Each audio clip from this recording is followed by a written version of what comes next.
Espace TV. Espace TV, le 10 minutes.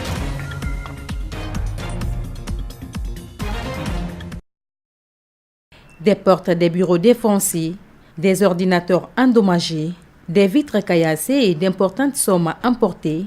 Voilà le dégât causé par un groupe de personnes accompagnées par des gendarmes au siège du SLEG. Ce jeune enseignant membre de la cellule de communication du SLEG dit avoir reçu un appel faisant état d'attaque de leur siège. Aussitôt alerté, il s'est dirigé vers les lieux. C'est ainsi qu'il s'est croisé avec ses hôtes indésirables qui, selon lui, scandaient, je cite, « Le siège doit nous revenir ». Je suis allé à leur retrouche, je les ai interpellés juste au niveau du carrefour, en face de la pharmacie qui est derrière la cour de la de Dixine là. J'ai dit, mon frère, ça va? Il dit, ça va. J'ai dit, qui est-ce qui vous a demandé de venir casser le bureau de notre général? Il y a un qui a dit, mais non, parce que le siège doit revenir à notre siège SLEG et non à votre SLEG. J'ai dit, alors là, vous ne bougerez pas ici parce que vous avez cassé, et là, vous devez répondre de vos actes. Le secrétaire général du SLEG, lui aussi accompagné par son avocat, est venu toucher la réalité au bout du doigt. Après constat, il dresse le bilan. Nos bureaux ont été défoncés, tous les bureaux sont défoncés, nos appareillages, n'est-ce pas, complètement caillassés. Hier, notre trésorier avait déposé un certain montant ici. Je ne sais pas si c'était environ de 25 à 30 millions qu'on n'a pas vu. Tous les tricots confectionnés ont été jetés dans l'eau. Aboubacar Souma n'exclut pas une main noire qui serait derrière cette situation. Il promet de la découvrir. Nous allons essayer de découvrir cette main-là. Nous, la justice, c'est nous les enseignants. S'ils ne sont pas poursuivis pour les faits qui sont, n'est-ce pas, qu'ils ont reconnus eux-mêmes parce qu'ils l'ont reconnu, s'ils ne sont pas poursuivis, il n'y aura pas d'ouverture de classe. Nous allons fermer, nous allons demander à tous les enseignants de ne pas foutre les pieds dans les établissements. Camarades, salut! Salut! Une plainte a été immédiatement portée contre Sissavané, Kadia Touba, Aboubacar Kaba et autres pour destruction d'édifices privés, coups et blessures, vols et divers. C'est un résultat accablant qui est présenté par StatView International. Un niveau de pauvreté très élevé, une gouvernance locale boudée par les citoyens ou encore une insuffisance de l'électricité. La Guinée est loin de répondre aux attentes de sa population. Vous avez plus de 70% des Guinéens qui ont manqué d'argent, de nourriture, de soins donc sur cette période-là et d'eau potable.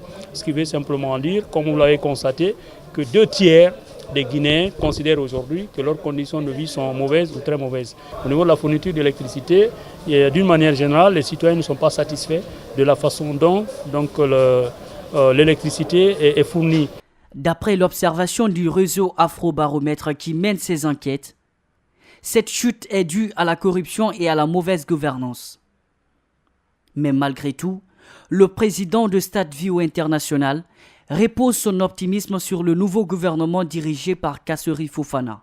Nous sommes contents aujourd'hui de savoir que le gouvernement du Premier ministre Kasseri fait de la lutte contre la corruption une de ses priorités. Puisque vous avez, les résultats ont indiqué que 33% des Guinéens, quand ils sont allés pour solliciter des services publics, ils ont été obligés de payer des pots de vin. C'est beaucoup. Et en milieu rural, c'est décourageant. Dirigé par StatView International en Guinée, le réseau Afrobaromètre a interviewé 1200 adultes guinéens en mai 2017. D'après les experts, un échantillon de cette taille donne des résultats à un niveau de confiance de 95%. Pour rétablir les faits, Ahmed Sekou Kamara, connu sous le nom d'Ahmed de Paris, finit par répondre aux questions sur l'affaire des 40 millions. Il estime être piégé par ses anciens collaborateurs des forces sociales juste à cause de son retrait du mouvement de contestation. Moi, je me suis retrouvé dans un piège. C'est ce que j'ai ressenti. J'ai reçu un coup d'appel, un coup de fil d'un inconnu que je ne connais pas, qui me dit, il y a de l'argent, viens chercher. Je dis à la personne, de l'argent, quel argent? La personne me dit, vous avez demandé le transport à qui? Je dis, ah bon? Elle me dit, oui. Je dis, d'accord. Je coupe avec la personne. J'essaie de joindre monsieur le Premier ministre pour savoir si c'est lui qui envoie cette personne. Monsieur le Premier ministre ne répondait pas. Je lui ai mis un message pour lui dire. Il n'a pas répondu sur le coup. Plus tard, dans la soirée, il m'a mis non.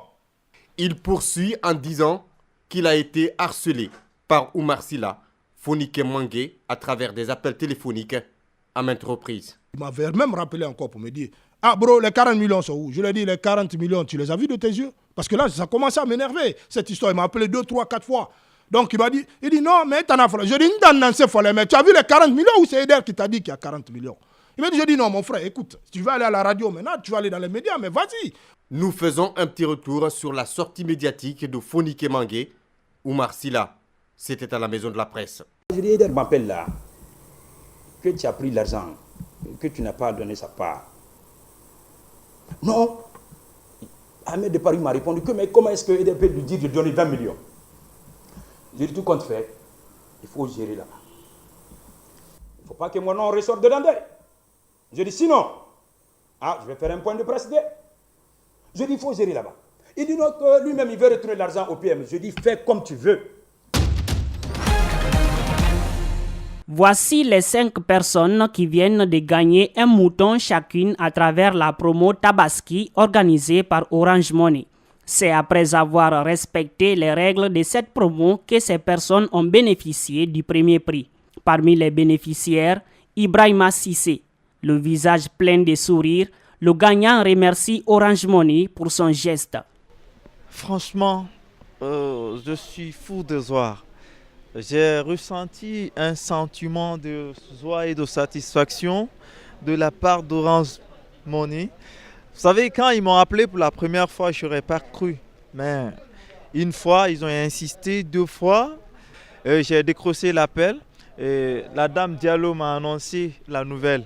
Et ce rêve devient aujourd'hui une réalité. L'objectif de cette campagne est de prouver l'amour que l'entreprise a pour ses clients et les produits qu'elle offre. Aminata Diallo, responsable à Orange Money, revient sur les consignes à respecter pour être gagnant de cette promo. La promo Tabaski est lancée depuis le 23 juillet dernier. Cette promo, pour participer à la promo, c'est très simple. Il suffit d'activer le dièse 147 dièse ou étoile 147 dièse, puis vous achetez du crédit ou un pass internet ou un des offres Choco via Orange Money à partir de 1000 francs. Les bénéficiaires se réjouissent et invitent les autres clients d'Orange Money à participer à la promo Tabaski. C'est un sentiment de joie et de satisfaction d'avoir un mouton pour cette fête de Tabaski. Je lance un appel à tous les clients de la société Orange Money de souscrire à ces promos. Orange, c'est une réalité.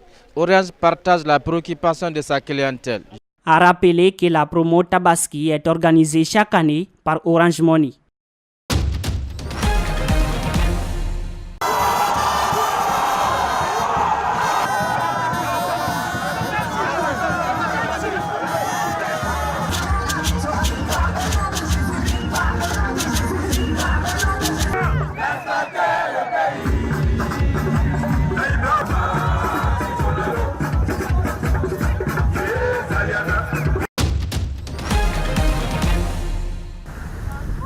Le bilan à ce jour est plutôt rassurant, même si nous restons encore vigilants sur l'impact qui peut être un peu décalé dans le temps sur les personnes âgées des très fortes chaleurs que nous avons connues hier et avant-hier. Nous avons eu une petite suractivité des urgences essentiellement liée aux zones touristiques, avec, selon les régions, selon les jours, entre 3 et 6% des recours aux urgences et des passages aux urgences qui étaient réellement en lien avec la canicule. Beaucoup d'adultes ou d'enfants ont souhaité se rapprocher de points d'eau du fait de cette période de canicule et nous avons une augmentation notable du nombre de noyades, plus de 1000 noyades répertoriées depuis le début de l'été, dont 251 ayant abouti à un décès.